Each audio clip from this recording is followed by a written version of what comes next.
Day 131 to 1:46 p.m.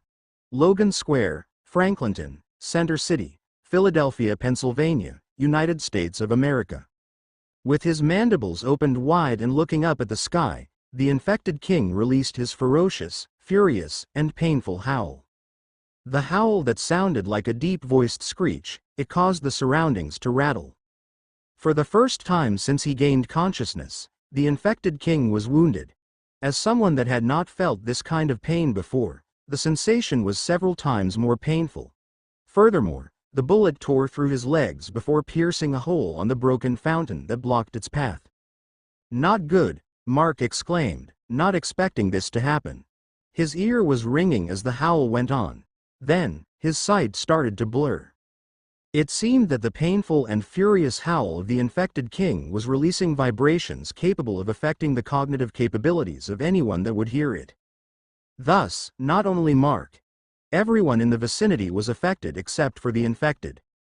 The howl caused Arnold and the others to freeze on the spot, clenching their heads and ears in pain. Even Mariella lost balance and started to plummet to the ground. And of course, their opponents took advantage of it. Swoosh! Suddenly, a strong gust of wind blew, blasting the remaining away from Arnold and the others while a small whirlwind cushioned Mariella's fall. Mark wanted was to kill the infected generals immediately with this attack. However, with the effect of the howl, his concentration was weakened.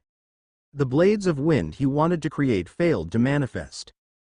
"Retreat!"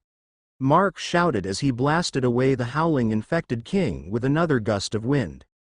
The infected king was caught off guard and was thrown away by Mark's attack.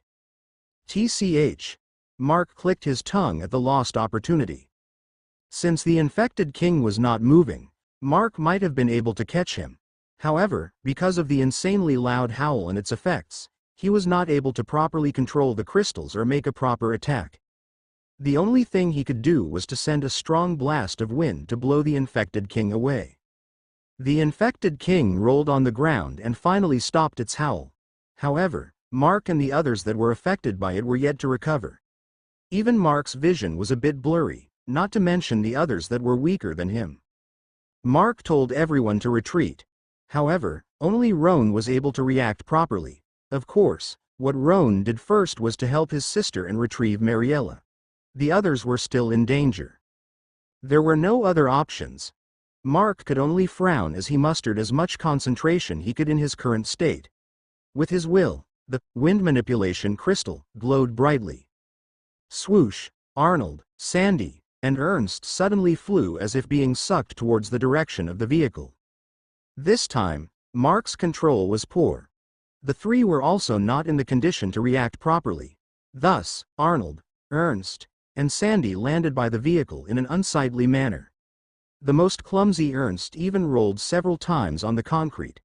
They all received bruises from the unsightly landing.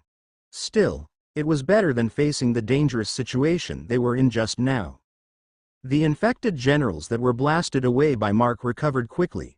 As they were suddenly free of any opponent, they turned towards the nearest person to them. Of course, it was no other than Mark. Damn it! Mark cursed because of how painful his head was. It was as if he had woken up after drinking liquor for the whole night. And now, 4, level 3, mutated infected were rushing towards him. Still, there was no need to keep these ones anymore. Mark only wanted to train Felicia and the others a bit. The only one he was interested in the infected generals was the Blade Girl because her movements were similar to a trained fighter. As for the infected generals, they were nothing but instinctual battlers. They only fought while being driven by their instinct and mutated abilities. For Mark, aside for their high mutation level and the possible mutagen stone inside their heads, they were worthless. Mark's eyes turned sharp as he glared at the incoming infected generals. The crystal floating in front of his hand switched to the one with the white orb inside. Shoom! Shoom! Shoom! Shoom! With all the focus he could muster, Mark shot dozens of beams of light, burning holes through the infected generals' bodies. One by one, their lifeless bodies fell as several beams shot through their heads and burned holes on their brains. The infected kind stood up, recovering from the surprise attack.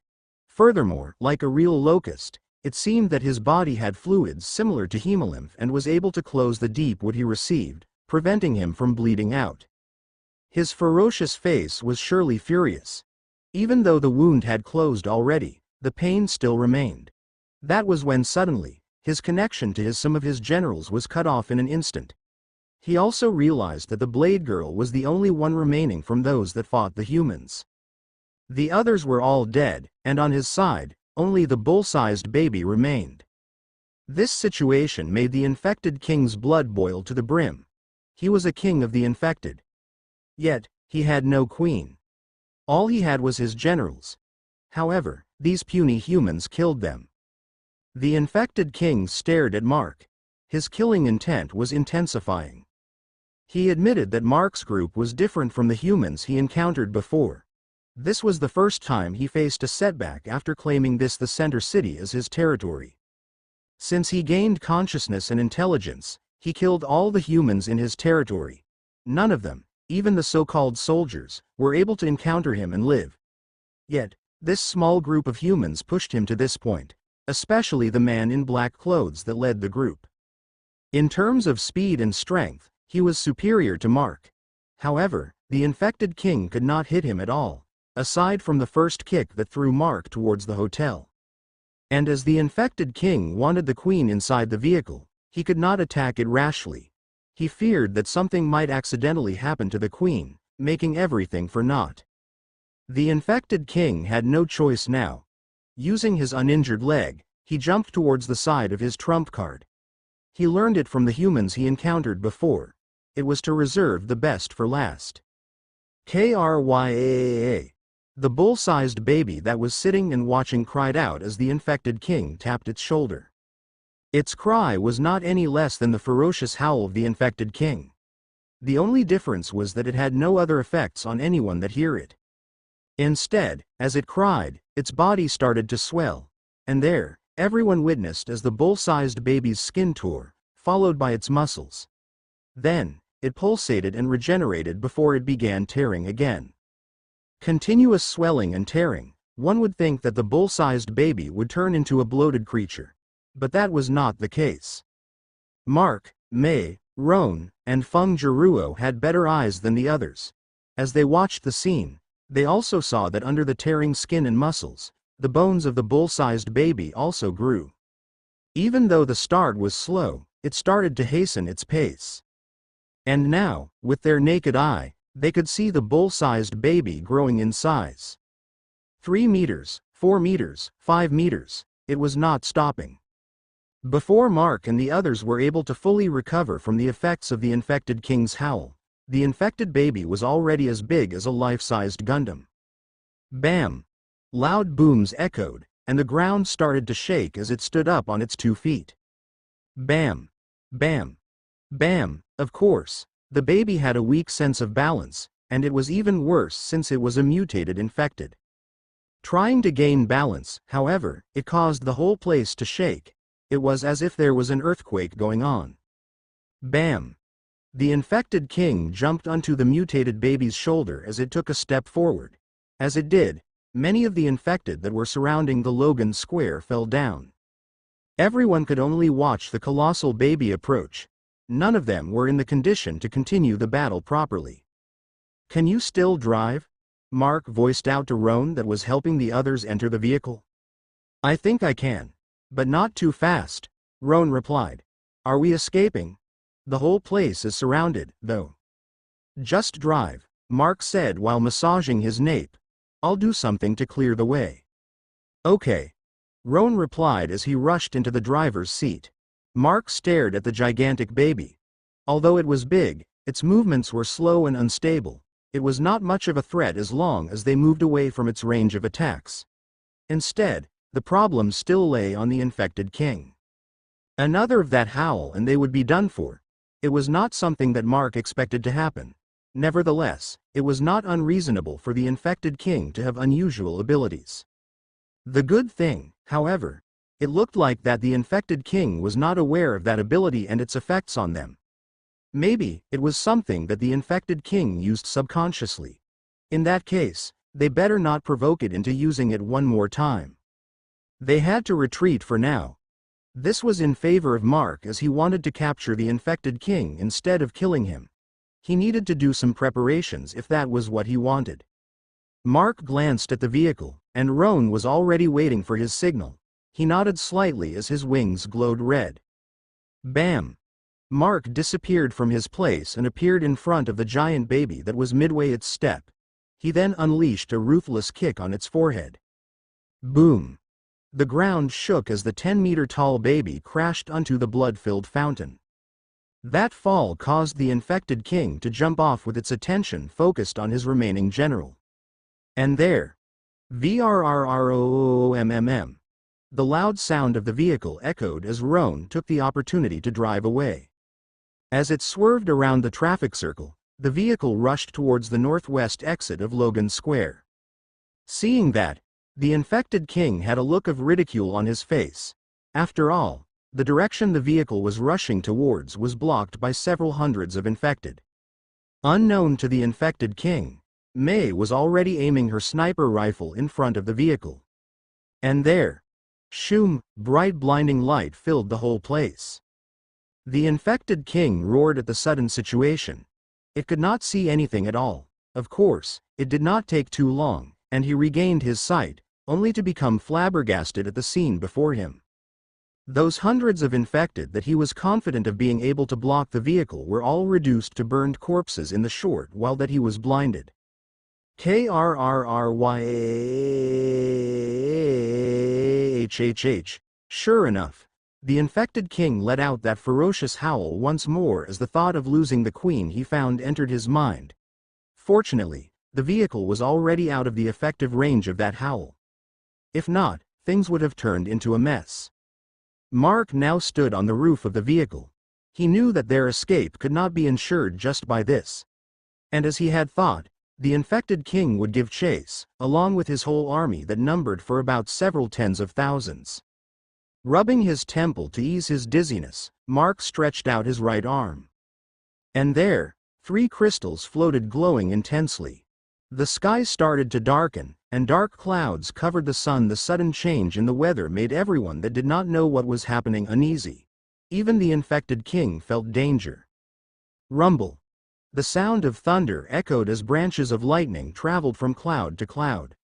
Slowly, the clouds started to spin faster and faster, and then, everyone in the vehicle saw it.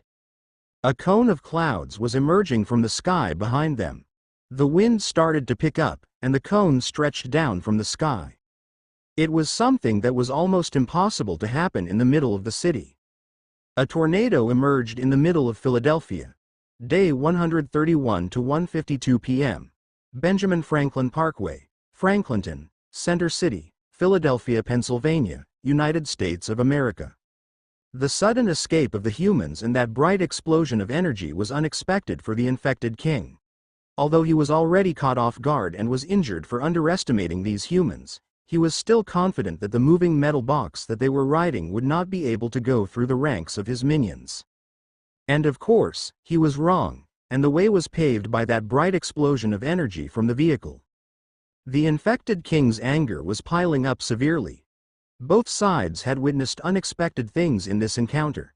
However, only the infected king had lost something. And yet, he did not achieve what he wanted the most. Chase. Kill them all.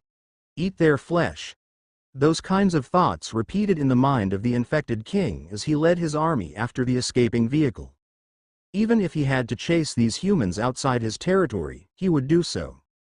And even though the humans managed to clear a path through his army, it seemed that they were struggling. The vehicle waved through the abandoned cars in the middle of the road unsteadily. The infected king had enough speed and strength. It would be easy to catch up with these humans. But then, the infected king subconsciously froze. He saw that cursed man in black clothes atop that vehicle with 3 crystals glowing brightly in front of his palm.